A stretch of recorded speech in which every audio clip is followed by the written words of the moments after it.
सरश्री द्वारा जागृति संदेश, अवेकनिंग मैसेज बाय सरश्री।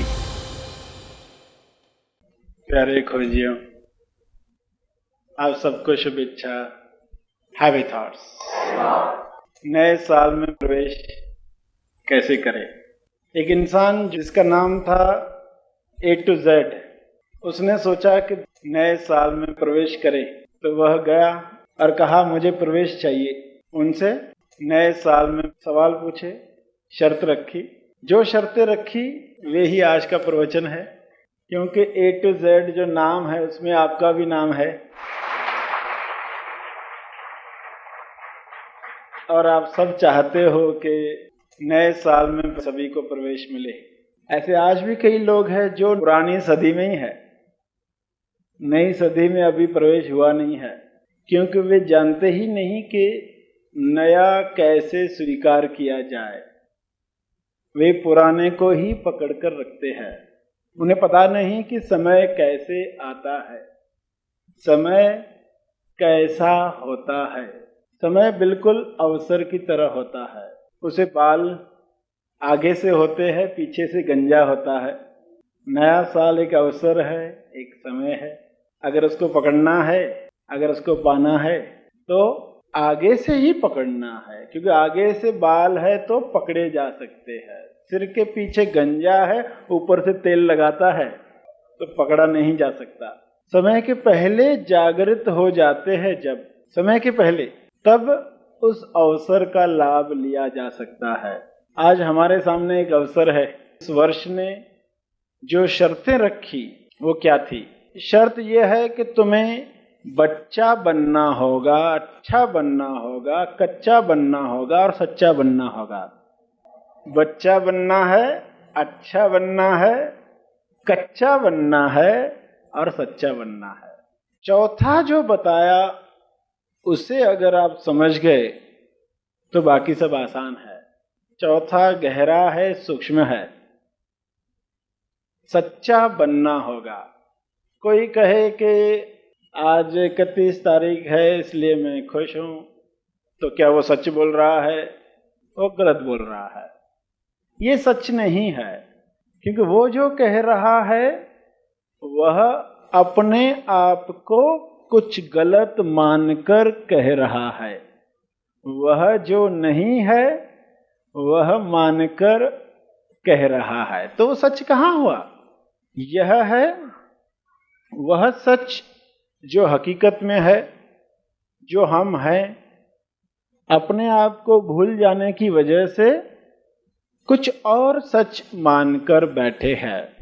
तो कहा सच्चा बनना है, यानी सत्य जानना है। एक लेडी है जो स्वर्ग के दरवाजे पर दरवाजा खटखटा रही है, तो अंदर से सवाल पूछा गया, तुम कौन हो?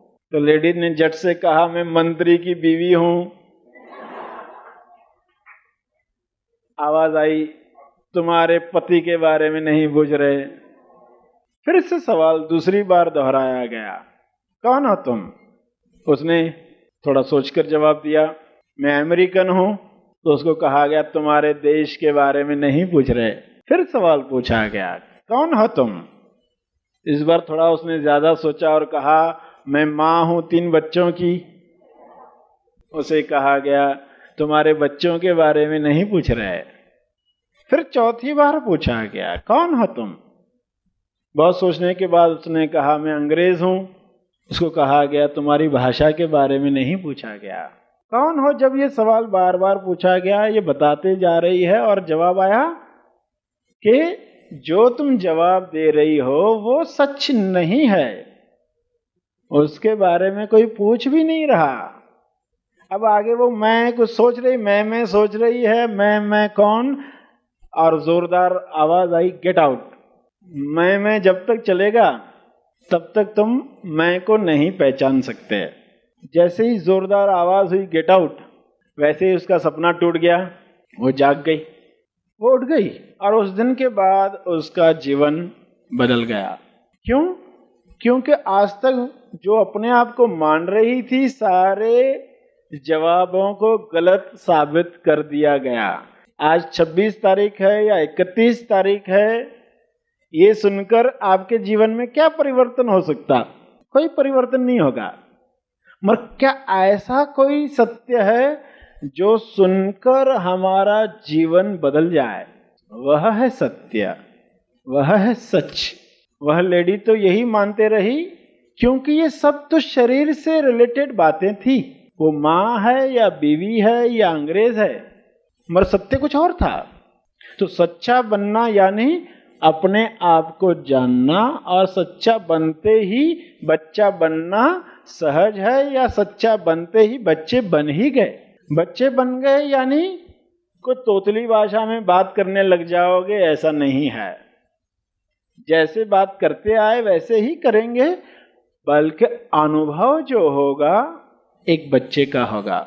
एक बच्चे का अनुभव कैसा होता है, वो अपने आप को कैसे महसूस करता है, वही अनुभव जब हमें मिलने लग जाए तो हम सच्चे भी बन गए, बच्चे भी बन गए। तो उसको समझना, बच्चा बनना यानी क्या? बड़े होकर भी फिर से बच्चा बनने का मौका आता है। जब सत्य मालूम पड़ता है तब हम फिर से बच्चे बन जाते हैं। बच्चा किस अनुभव में है? वो अपने आप को शरीर नहीं मान रहा, बिल्कुल अपने आप को शरीर नहीं मानता। किसी बच्चे पर प्रयोग करके देखो तो पता चलेगा।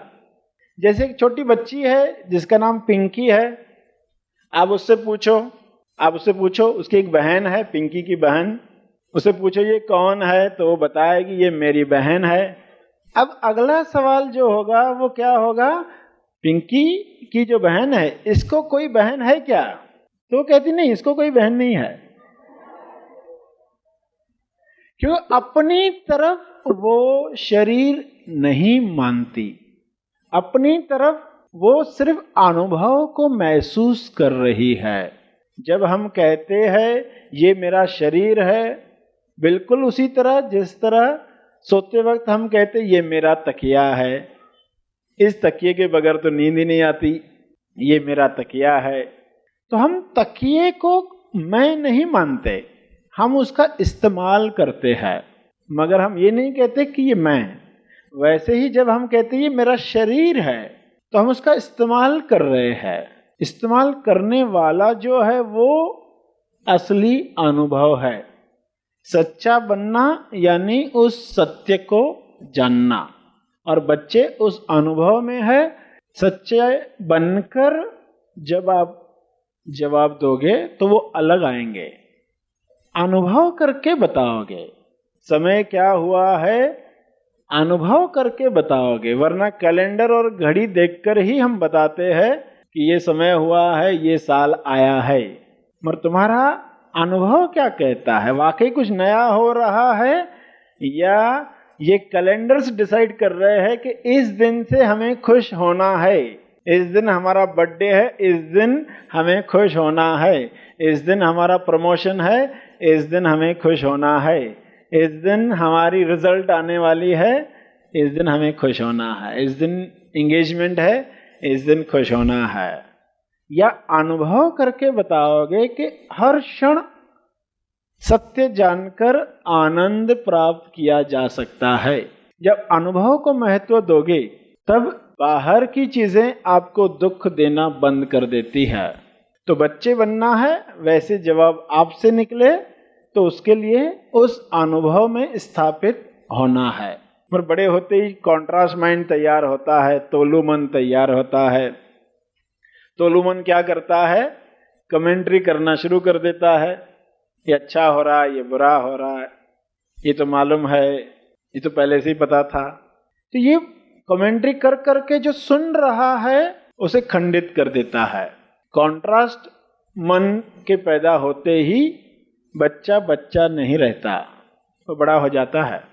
कॉन्ट्रास्ट मन की टांगे जब टूटती है तब वो गिरने लगता है, क्योंकि ठीक इस कॉन्ट्रास्ट मन के पीछे, तोलू मन के पीछे सत्य छुपा है, वो प्रकट होता है।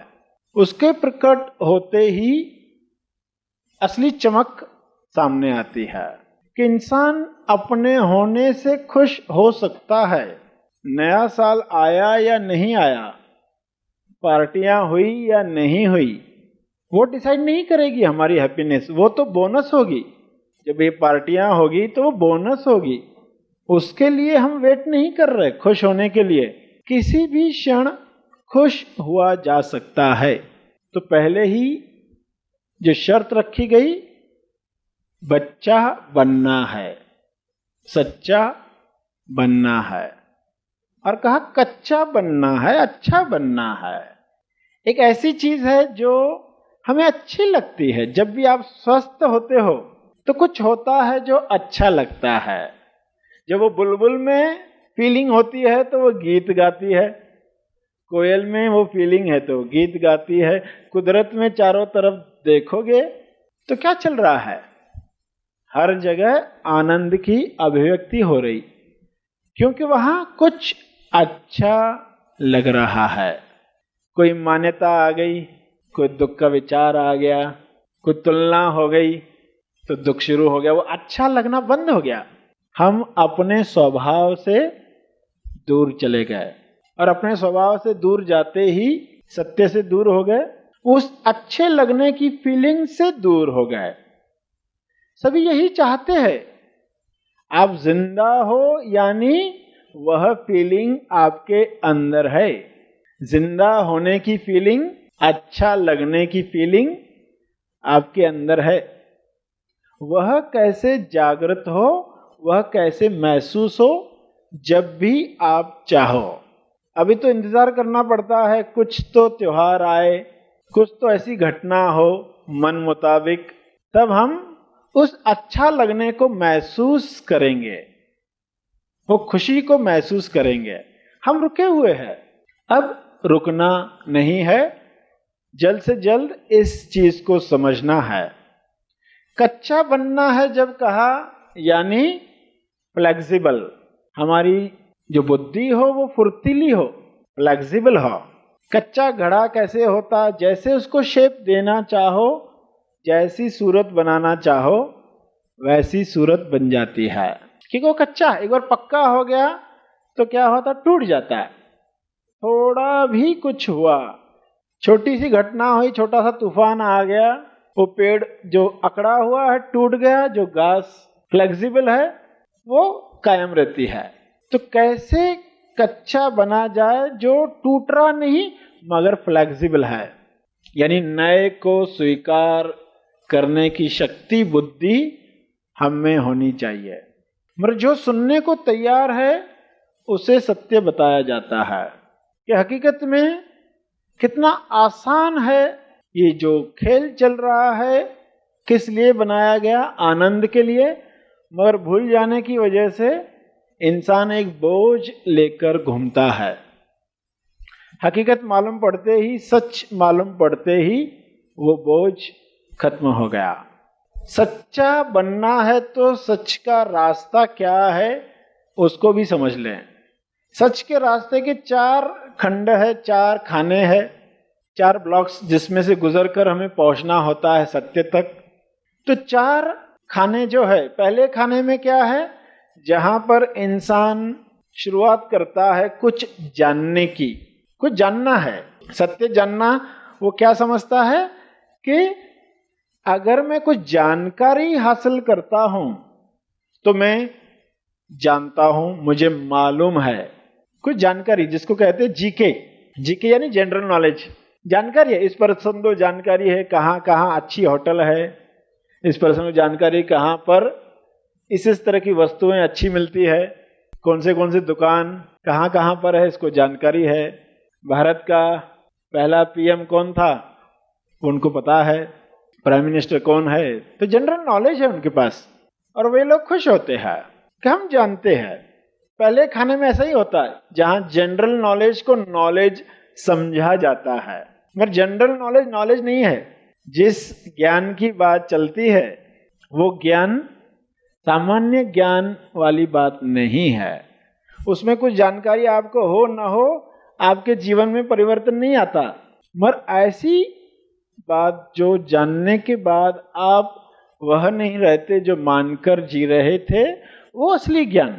तो पहले खाने में जनरल नॉलेज को ही लोग सत्य मान लेते हैं, ग्रेट वॉल ऑफ चाइना चीन में है, ये मालूम नहीं भी होता तो क्या फर्क पड़ा होता?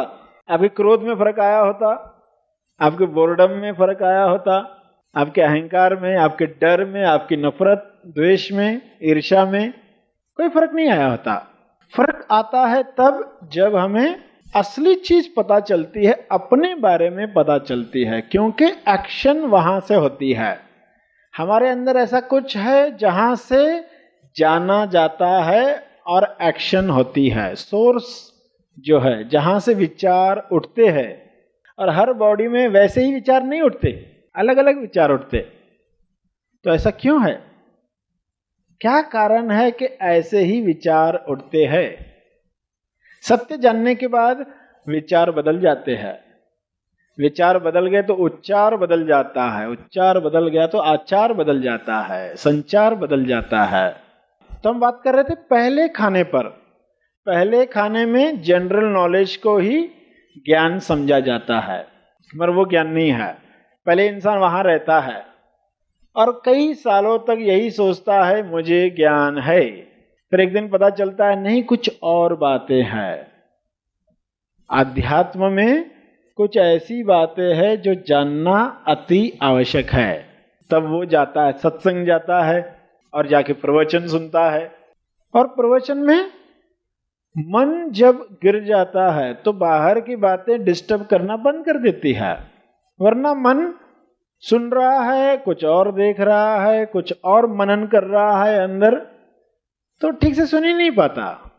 शब्दों के पीछे जो बताने का प्रयास था उसको तो पकड़ा ही नहीं, तो सत्य छूट गया। तो जब दूसरे खाने में आएगा तो वो सिर्फ शब्दों को पकड़ेगा, क्यों? अभी ट्यूनिंग हुई नहीं है। शब्द सुनेगा और उनको लेकर जाएगा, तो उसको कहते हैं केजी का ज्ञान। पहले जीके होता है, फिर वो उल्टा होकर केजी हो जाता है, केजी का ज्ञान। केजी में बच्चे होते हैं ना, बड़ी बड़ी तस्वीरें दिखाई जाती है। एप्पल बड़ा दिखता है, शब्द छोटा होता है, ताकि वो समझ पाए। तो समझाने के हिसाब से केजी में कुछ जवाब दिए जाते हैं, मगर लोग बड़े होकर भी वे ही जवाब पकड़कर बैठे रहते हैं, उससे आगे बढ़ते ही नहीं, दूसरे खाने से आगे नहीं बढ़ते। दूसरे खाने में क्या है? केजी के जवाब। अब केजी के जवाब यानी क्या? जिसमें बताया जाएगा कि देखो पिछले जन्म में तुमने ये किया, इसलिए इस जन्म में तुम्हारे साथ ये हो रहा है, और अब इस जन्म में जो तुम करोगे इसका फल अगले जन्म में आएगा। पिछला और अगला ये जन्म लटका हुआ, इसमें कुछ भी नहीं हो रहा, इसमें कुछ नहीं हो रहा। ये केजी का ज्ञान। तो दूसरे खाने में है तो भी मुक्ति का रास्ता शुरू नहीं हुआ, वहां से तीसरे खाने में जाना होता है। पहला जीके था, दूसरा केजी, तीसरा एमए। एमए यानी केजी से बाहर आ गए। अब एमए यानी कॉलेज की स्टडी हो सकती है। एमए है मध्यम अध्यात्म, मध्यम अध्यात्म। कुछ लोगों के लिए महाआसमानी हो सकता है। अब इस मध्यम अध्यात्म में क्या होता है? हम जो खंडित होकर जीवन जी रहे हैं, यानी हम विचार एक कर रहे हैं, वाणी हमारी कुछ और कहती है और क्रियाएं कुछ और ही हो जाती है। हम किसी को कहते मैं कल आऊंगा तुम्हारे घर पर, और सोच रहे होते कल तो मैं जाने वाला हूं नहीं, चलो बोलने में क्या जाता है, चलता है, और क्रिया कोई और ही कर देते हैं। तो इस तरह इंसान देखता है वो खंडित जीवन जी रहा है।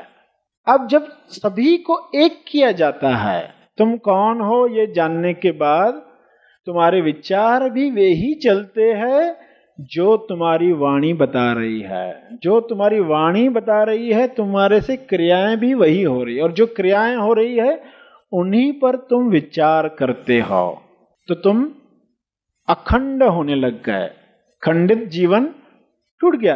तो तीसरे खाने में जब आप आते हो तो सब साफ साफ पता चलता है। तो एमए में क्या होता है, यानी कॉलेज की स्टडी में क्या होता है? बड़े बड़े चित्र जो एप्पल के थे वो गायब हो जाते हैं और शब्दों का अर्थ समझ में आने लगता है। सब शब्दों के पीछे जो भाव है वो समझ में आने लगते हैं। शब्द फिर उलझाएंगे नहीं, शब्द अनुमान नहीं लगवाएंगे। अरे ये जो बता रहे हैं वो हमें उतारना है। बच्चा बनना है, कच्चा बनना है, अच्छा बनना है, सच्चा बनना है, यानी क्या? अब हमें इसका अर्थ समझ में आ रहा है।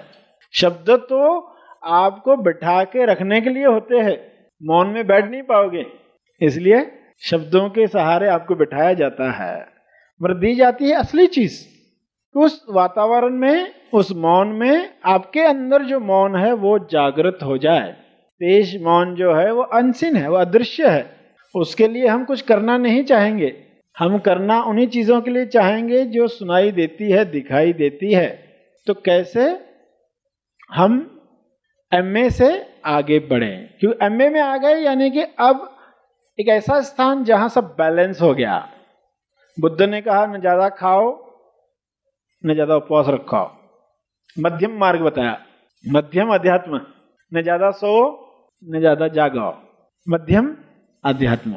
जब उससे गुजरते हैं तो फिर चौथे खाने में पहुंचते हैं, फाइनल अंतिम सत्संग समत्संग। चौथा खाना एसएस का, एसएस यानी समत्संग।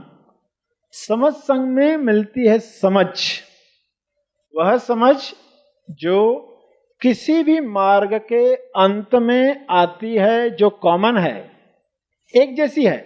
पहाड़ पर जा रहे हो तो पहाड़ पर चढ़ने के चारों तरफ से कई सारे रास्ते, कई सारे रास्ते, मगर जब एंड में पहुंचोगे, ऊपर ऊपर जो सीढ़ी है कॉमन, अंदर प्रवेश करने के लिए, उस मंदिर में प्रवेश करने के लिए वो सीढ़ी कॉमन है।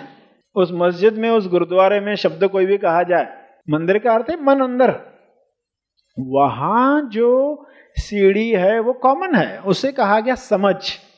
समझ संग में डायरेक्ट उस सीढ़ी पर बात होती है कि ये सीढ़ी समझो।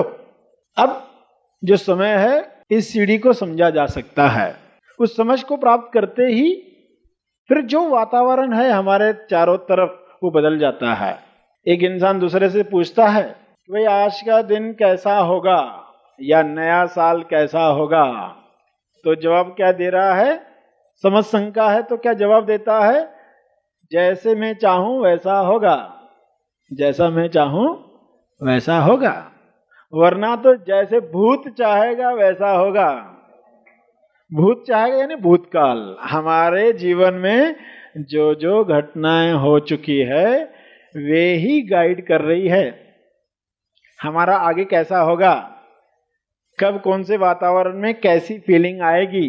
अब आप जानते कई लोग होते सुबह उठते और दिन देखते बाहर कैसा है वातावरण, डल डल है, बादल आ गए हैं, कहते आज का दिन बहुत डल है, आज का दिन बोरिंग है, आज का दिन अच्छा नहीं जाएगा। ऐसा लगता है आज का दिन अच्छा नहीं जाएगा। ऐसा क्यों हुआ?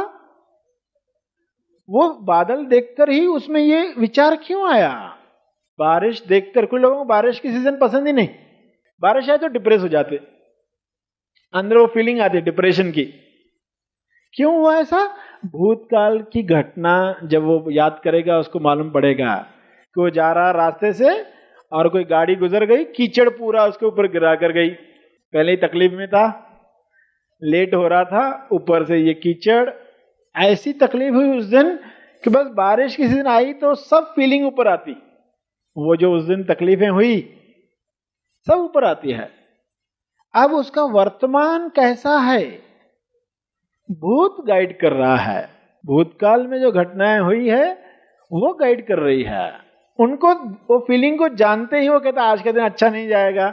ऐसा विचार आया नहीं कि वैसी फीलिंग शुरू हुई नहीं, और दिन भर फिर वो परेशान होकर आता, कहता मुझे मालूम ही था आज का दिन अच्छा नहीं जाने वाला। वैसे ही कहता आज का दिन अच्छा नहीं जाने वाला। तो बादलों को देखकर मोर नाचने लगता है और ये इंसान डिप्रेस हो जाता है। क्यों? क्योंकि कुछ हुआ है, जो हुआ है उसका असर जोरदार है। अब ये असर निकलना चाहिए। जब जागृत हो जाओगे, जब तुम जागो तभी नया साल, जब तुम जाग जाओगे, ऐसे में समझना ये तारीख को ही नया साल शुरू होता है। जिस दिन भी जाग जाते हैं नया साल शुरू हो जाता है। कि कैसे कुछ घटनाएं हो गई और हम वैसे ही जी रहे हैं। इस तरह के बालों वाले लोग अच्छे नहीं होते हैं, क्योंकि कुछ ऐसे लोगों से पाला पड़ा, अब वो छाप बैठ गई दिमाग में, फिर वैसे लोग दिखे तो लगता है ये तो बदमाश रहेगा, पहले ही अनुमान शुरू। क्यों? वो जो पुराना रिकॉर्डेड है वो असर कर रहा है। पुराने से मुक्ति प्राप्त करनी है तो नए को प्रवेश का मौका मिलेगा। हमारा भविष्य बनेगा वर्तमान में। वर्तमान कैसे जी रहे हो नाउ, अब जो समय है वो कैसे बिताया जा रहा है, समझ में या असत्य में। चौथे कॉलम में आपको पता चलता है कि एक ऐसी समझ है जो प्राप्त हो। चौथे खाने में आप शरीर के सभी अनुभवों से ऊपर उठते हैं। शरीर के कई अनुभव है। श्वास जब चलती है तो अनुभव होते हैं, आंख बंद करते हैं तो कुछ अंदर अनुभव होते हैं, कुछ लाइट्स दिखती है। शरीर अपने आप में अजूबा है और लोग उसके अंदर कुछ अनुभव करते हैं और कहते हैं हमें ये अनुभव है, वो अनुभव है, हमने ज्ञान प्राप्त किया है, पर वो ज्ञान नहीं है। समझ संग में पता चलता है कि उन सब चीजों को देखने वाला जो है फाइनल, उसे जानने वाले को जानना, वो चौथे खाने की बात है जिसके लिए सारा कार्य चल रहा है। फोर्थ नंबर जो है अनसीन है, हमारे सामने प्रकट नहीं है, इसलिए हम उसके लिए काम भी कहाँ करेंगे। हम काम किसके लिए करते? जो प्रकट होता है उसके लिए काम करते हैं। आपको अभी क्या करना है इस नए साल में? जो प्रकट नहीं है उसके लिए काम करना है, जो अनसीन है उसके लिए काम करना है। अदृश्य। अब देखो इंसान की अलग अलग लेवल्स है, जागृत है, नींद में है, स्वप्न में है, ये तीन अवस्था है। चौथी अवस्था होती है समाधि की, जहां न जागरण है, न नींद है, न स्वप्न है। ये चौथी अवस्था लोग नहीं जानते, इसलिए कोई काम ही नहीं करता। आपको कोई कहे कि जो तुम्हें पता नहीं है उसके लिए कुछ करो, तो आप कहेंगे अभी पता ही नहीं तो क्या करें। जब आपको कहा जाता है कि प्रार्थना करो, तुम्हारे पड़ोसी के लिए प्रार्थना करो, तो आप कहेंगे मैंने 5 मिनट प्रार्थना की पड़ोसी के लिए, मुझे क्या मिला? अनसीन है वो सब, वो नहीं दिख रहा, और नहीं दिख रहा तो आप नहीं करोगे। पर कम से कम इस नए साल में एक इरादा करें कि हम काम करेंगे अनसीन के लिए। यानी जैसे बताया, एक प्रार्थना की, पड़ोसी को प्रमोशन चाहिए, आप जानते हैं, तो आपने प्रार्थना की उसको प्रमोशन मिल जाए, उसके दिव्य योजना के अनुसार प्रमोशन उसके लिए जरूरी है तो उसको मिल जाए। किसी रिश्तेदार का स्वास्थ्य खराब है तो उसके लिए प्रार्थना की, उसका स्वास्थ्य ठीक हो जाए। कोई रास्ते में सुबह में मिला था, रास्ते में रात को याद आया एक पर्सन बेचारा गरीब दिख रहा था, उसके लिए प्रार्थना की। क्या मिला आपको? कुछ नहीं की खरीदारी करनी है। आज तक क्या खरीदा? अरे मैंने ये किया, मुझे क्या मिला बताओ? ये मिला तो मैं खरीदता हूं, वो मिला, इसके वो कुछ फ्री था, गिफ्ट था, क्या था, कंसेशन था, बोनस था, क्या था, उसके बगैर तो खरीदारी भी नहीं करते। मगर यहां बताया कि जो कुछ दिख रहा नहीं है, हो तो बहुत कुछ होगा, अनसीन पर जब काम होगा तो बहुत कुछ होगा। मगर अब कैसे विश्वास आए? विश्वास नहीं आता ना कि अरे हम कर रहे हैं किसी और के लिए प्रार्थना, और करके हमें लगा भी नहीं कुछ हुआ कि नहीं हुआ। सच में चलो वाकई उसका फायदा हुआ क्या? हमने किसी के लिए प्रार्थना की, वाकई उसका फायदा हुआ क्या? वो दिखा भी नहीं, तो लगता है समय बेकार गया, इसलिए लोग प्रार्थना नहीं करते। मगर फिर बताया गया कि ये साल ट्राई करके देखो, 1 साल करोगे तो हमेशा करोगे, 1 साल करोगे तो हमेशा करोगे। क्या करोगे? अदृश्य के लिए काम, जो दिख रहा नहीं है। अब थोड़ी लेवल बढ़े, केजी से ऊपर उठे। ऐसा नहीं कि हमें दिखाई दे तो ही हम सुनेंगे, तो ही हम प्रार्थना करेंगे। नहीं दिख रहा है, ठीक है चलेगा, हम फिर भी करेंगे। प्रार्थना क्या करती? ट्यूनिंग करती। जैसे कार है, उसमें रेडियो है, रेडियो में संगीत बजता है, रेडियो ट्यून्ड है तो कार बढ़िया चलती है रास्ते पर। मगर जैसे मिसट्यून हो गया तो फिर खरखराना शुरू हो जाती है। ये जो खरखर आते ही हम फिर से जो ट्यूनिंग करते, प्रार्थना क्या करती? ट्यूनिंग। हमारे जीवन में सुबह से लेकर रात तक माया की बातों का प्रचार सुन सुन के, एडवर्टाइजमेंट सुन सुन के, लोगों की बातें, उनकी चुगली सुन सुन के, वो जो मिस ट्यूनिंग हो रही है, हम भी वैसे मानने लग जाते कि लोग ऐसे है, लोग बुरे होते हैं, समय नहीं रहता है, पैसा कम होता है, पैसा आते ही दोस्ती टूट जाती है, ऐसा हो जाता है, भाई भाई नहीं रहता है, ऐसा कुछ हम मानने लग जाते हैं। तो प्रार्थना क्या करती है? ट्यूनिंग करती, बड़ा काम करती है, मगर हमें पता नहीं है क्योंकि अनसीन है। हमने कुछ शब्द कहे, उसका क्या असर हुआ हमें नहीं दिखता, इसलिए हम नहीं करते। मगर क्या फिर ऐसे ही करते रहेंगे जीवन भर कि जब तक दिखेगा नहीं हम नहीं करेंगे? करना शुरू करेंगे, अदृश्य के लिए काम करना शुरू करेंगे। बहुत कुछ चल रहा है हमारे चारों तरफ, मगर हमें पता नहीं है। तो कौन से काम करने हैं? अदृश्य के लिए काम, चौथे के लिए काम। चौथा बड़ा सूक्ष्म है, चौथे पर ध्यान देना है।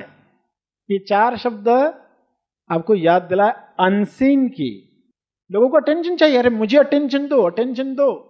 मगर जब अपने अंदर ही शक्ति का संचार होगा तो दूसरों से मांगना बंद कर दोगे, देना शुरू कर दोगे। जब भर जाओगे तो देना शुरू करोगे। तो जब आप देते हो तो लगता है गया, गया नहीं, अनसीन के लिए है, अदृश्य के लिए है। जब किसी को मदद करो ऐसा कि मत सोचना मैंने पड़ोसी को दिया, कहना मैंने अदृश्य को दिया, मैंने चौथे को दिया, अनसीन को दिया। तो फिर एक नए ढंग का जीवन शुरू हो जाएगा। फिर तुम पूरी तरह खुल जाओगे, खुल जाओगे, जिसको कहा गया मोक्ष। जब तक वो नहीं हुआ तो फिर से वही साइकिल, फिर से वही विचार, फिर से वही डर, वही जीवन। मकई का दाना होता है ना, आप जानते, मकई का दाना, मकई के दाने को जमीन में डाल दिया, वापस नया पौधा आएगा। मकई के दाने को अगर आप चाहते हो कि अब इसे नया न आए, वही साइकिल न रिपीट हो, तो क्या करना होगा? उसको पॉपकॉर्न मशीन में डालना होगा। और गुरु वही काम करते।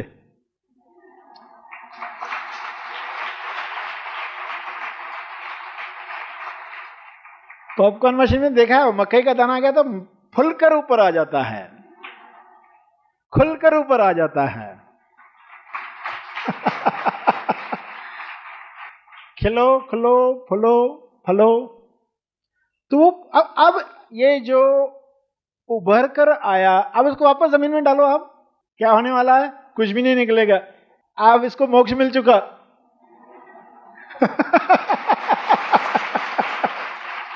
तो वो जो पॉपकॉर्न मशीन में गया, वो जो फुल कर आया, यानी उसकी पूरी खिलावट हुई। जब तक ये पूरी खिलावट नहीं होती, कुछ तो कमी महसूस होती है, समाधान नहीं होता, संतुष्टि नहीं होती। और संतुष्टि के लिए हर एक काम कर रहा है।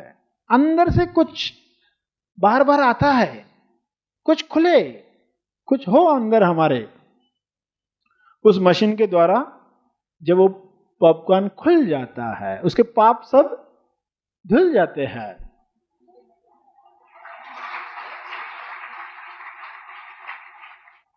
कैसे धुले?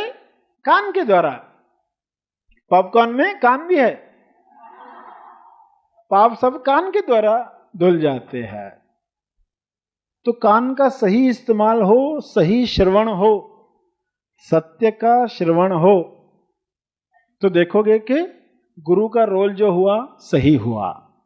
वरना वो मकई का दाना खुद से चाहता कि मैं खुल जाऊं, वापस से मुझे जमीन में डाले तो कोई पौधा न आए, अब तो मुक्ति ही मिल जाए, मुक्ति ही मिल जाए। ऐसा वो मकई का दाना जब कैसे हो पाई है कि अभी वो खुला नहीं है। तो पॉपकॉर्न से, उस मशीन से जब वो बाहर आता है, पूरी तरह से खुल जाता है। तो गुरु का रोल भी समझा, और उसमें हमें कैसे रिस्पॉन्स देना होता है। कपट मुक्त जब तैयारी होती है, ना बढ़ा कर, ना घटा कर, ना छुपा कर बताते हैं, तो फिर वाकई आपको सत्य दिया जाता है, पात्रता तैयार की जाती है, आपको सत्य मिलता है। जो लक्ष्य दिया गया आज, क्या दिया? बच्चा बनना है, अच्छा बनना है, कच्चा बनना है, सच्चा बनना है। और सच्चा बनना यानी जो आप है वो जान जाना। पिंकी की बहन को कोई बहन क्यों नहीं है? क्योंकि पिंकी अपने आप को शरीर नहीं मान रही। हर बच्चे के साथ ये होता है, मगर बाद में वो भूल जाता है, उस अनुभव को खो देता है। तो फिर से बच्चा बनना है, सही रास्ता हमें मिले, सही समझ मिले। बादलों को देखकर अगर हम परेशान हो जाते तो देखें हमारे जीवन में ऐसी क्या घटनाएं हुई है, क्या भूत हमारे वर्तमान को चला रहा है, तो उससे मुक्त हो जाए। तो इस तरह इस साल में हमें काम करना है। और बताया कि मोक्ष तभी मिलता है जब जाग जाते, तभी नए साल में प्रवेश। जब हम खुल जाते हैं तो जल्द से जल्द हम खुल जाए, पॉपकॉर्न की तरह पाप नष्ट हो जाए। कान के द्वारा सत्य हमारे अंदर प्रवेश कर रहा है, ये पॉसिबल है। तो ये सारी बातें आज के प्रवचन में आपको बताई गई, उसके लिए आप सब लोगों का बहुत बहुत धन्यवाद। Happy thoughts. Happy thoughts. Happy thoughts. मेरा नाम युक्ति सदरानी है। हाँ। मैं रायपुर से आई हूँ। मेरे अंदर बहुत नेगेटिव विचार आते थे, मैं बहुत ज़्यादा स्ट्रेस में रहती थी हमेशा, और मैं ईश्वर को बोलती थी कि मेरी लाइफ आपने ऐसी क्यों बनाई है, इतनी नेगेटिव, मेरे साथ ही ऐसा क्यों होता है। बट यहाँ आके बहुत आनंद आया, सारे थॉट्स एकदम पूरे ख़त्म हो गए, यहाँ आके पूरे पॉजिटिव थॉट्स चालू हो गए। मैं पापा को देखती थी, आपके प्रवचन सुनते थे, उन्होंने कहा तुम चलो वहाँ पे, तुमको बहुत आनंद आएगा, तुम्हारे सारे थॉट्स खत्म हो जाएंगे। रूटीन वही रहती थी, कॉलेज जाओ, ट्यूशन जाओ, बस। और पता नहीं था कि लाइफ में क्या करना है। तो वही रूटीन चलती रहती थी। आज पता चला लाइफ में वही नहीं है, मोक्ष प्राप्त करना है, युक्ति को मुक्ति चाहिए। आज समझ में आया, बहुत अच्छा लगा ये शिविर करके। मैं पापा को बहुत धन्यवाद करना चाहती हूँ, जो मुझे उन्होंने कहा कि यहाँ जी, आपका भी बहुत धन्यवाद करना चाहती हूँ। आपने बहुत सरल शब्दों में मुझे समझाया कि लाइफ बहुत अच्छी है, आप नेगेटिव मत सोचो। आपको बिल्कुल। आज ही महाआसमानी परम ज्ञान शिविर के लिए अपना रजिस्ट्रेशन करें। शिविर से संबंधित अधिक जानकारी पाने के लिए दिए गए फोन नंबर्स पर संपर्क करें। धन्यवाद।